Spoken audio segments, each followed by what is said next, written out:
Hello everybody and welcome to the kitchen table. It's Alison Southney here, Team Vicar in the Melksham Team Ministry. Good to join together again today. It's a bit of a soggy Tuesday afternoon, but I hope wherever you are finding that there is some light around you, some love in your hearts and hope to help you on the way. I've been thinking quite a lot about love lately and what love means and how it can really change our world. There has been quite a few conversations going on over the past few weeks with brides-to-be, people who have arranged marriages, wedding days, and they have been at the to and fro of the government and the COVID virus, and just like vicars all over the place, we are waiting daily for updates and information. And it's a tough time for those who have got one of the biggest days of their lives planned and at the ready and then not, and shall we, shan't we? It's really, really tough. But I've been thinking about more than the kind of love that draws you to stand up before your family and friends and declare your love for one another.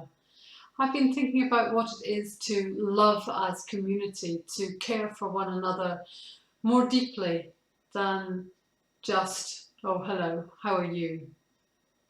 But to actually act and behave and show love in a way that will be world changing. That's a bit of a tall order maybe, but is it? I love to read constantly, and in the middle of the night I'm a bit of a poor sleeper and I'm often reading detective novels. And there was one that I read a while ago, and in it there was a quote I want to share with you.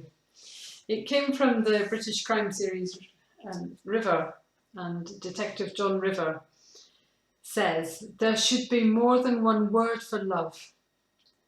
I've seen love that kills, and I've seen love that redeems. I've seen love that believes in the guilty, and love that saves the bereaved. What will we do for love? Die for it even?" Of course, that's just what Jesus did. He died on the cross for love of you and for me. But love is such a powerful emotion, but it's messy too. Love means putting somebody else before you. Love is about caring about what you do and the impact it has on others. Last night I watched the film 12 Years a Slave. It's a true story and I'm sure many of you will have seen it. It is a powerful, powerful portrayal of life in slavery, of the pain, the anguish, the physical torture of being used as a chattel. In it, there is a clear power imbalance. You can see the owners of huge plantations just using their slaves as literally chattels with no care, no sense of a human relationship between the two, able to do what they will with them without any judgment because they are just their belongings. As I was watching it through the lens, I suppose, of the Black Lives Matters and everything that's been going on of late. And I was thinking how hard it is in a nation where there was such a divide, such a power imbalance, where one race of people were just there to be used and abused. And how many generations it takes to change that thought process, how many generations it takes to change for both sides of that argument, if you will. For the people who were enslaved to become truly free and equal in their minds, in their hearts, in their lives. And for those in power, those with money and influence, the white power base that is the American Senate, if you like, and all the way down through society, that right of entitlement to treat somebody badly.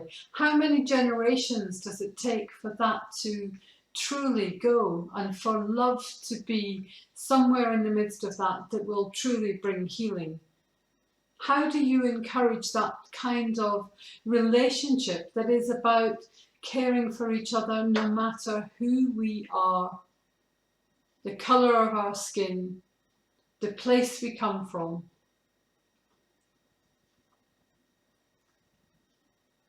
We are living in a world that is turned upside down by COVID-19. All of us facing the challenges of finding new ways of being, no matter which nation we're living in. Today we have Leicester in Britain going back into lockdown. The virus is still very much here, is still playing a part in all of our lives. And as we come towards the weekend, this weekend, when pubs and restaurants open, and some will be celebrating and others will be anxious, the part that love plays in the middle of that is when we love our neighbours, when we care about our neighbours, we think about our actions and what that impact might have on other people. Now that's a huge, huge thing. To think about what it's like for you to behave in a way that's going to keep somebody else safe. When you might be desperate to just find the freedom that you are craving, to hold in your heart the love for someone else, and the way you might need to act is a big ask. And yet it's what we are being asked, and it's what we need to do. To think carefully, to tread carefully, to care fully for each other. Jesus knew in his life in this world, as he walked through it, how messy life was and how messy love is. There are no easy answers. There's no quick fix. Love is something that we need to choose. We need to choose to step into that way of living. And it's incredibly difficult to always choose. A friend of mine once said to me that love changes things when you make a decision to walk in the way of love, not to try and argue anyone else into your way of thinking or your way of believing, but to walk in love. And that when you do that, the world around you changes. I don't know about you, there are some days when I find walking in love more of a struggle than others, when the frustrations of everyday life tumble in on us, and it's easier to get angry and exasperated and frustrated by the same things happening again and again and again, perhaps, or by things that you feel like you have no control over. But maybe this week, if we all tried it, it would be an interesting experiment to walk in the way of love, to invite others to join you in that way, not to argue, to coax or cajole, just to walk and see if it makes a difference. We might not change the world, but we might change how we feel about the world. And it might help us look into other people's faces and think, I love you, brother and sister, and I'm going to look after you. So as we go through this week and as we enter into the coming weekend, where changes happen again in our nation, let's do that by walking in love. Not rosy, romantic love, but deep and messy love. That means, even though I'm struggling here, I'm choosing to love. I hope that that will make a difference in our communities as we go forward. And as we continue to pray for all those in Leicester and all those across our country still battling with COVID-19. I pray for you too, that each different day that comes will be a day that brings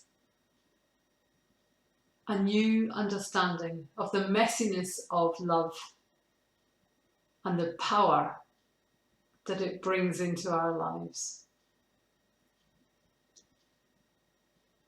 Take care, and I'll see you again tomorrow.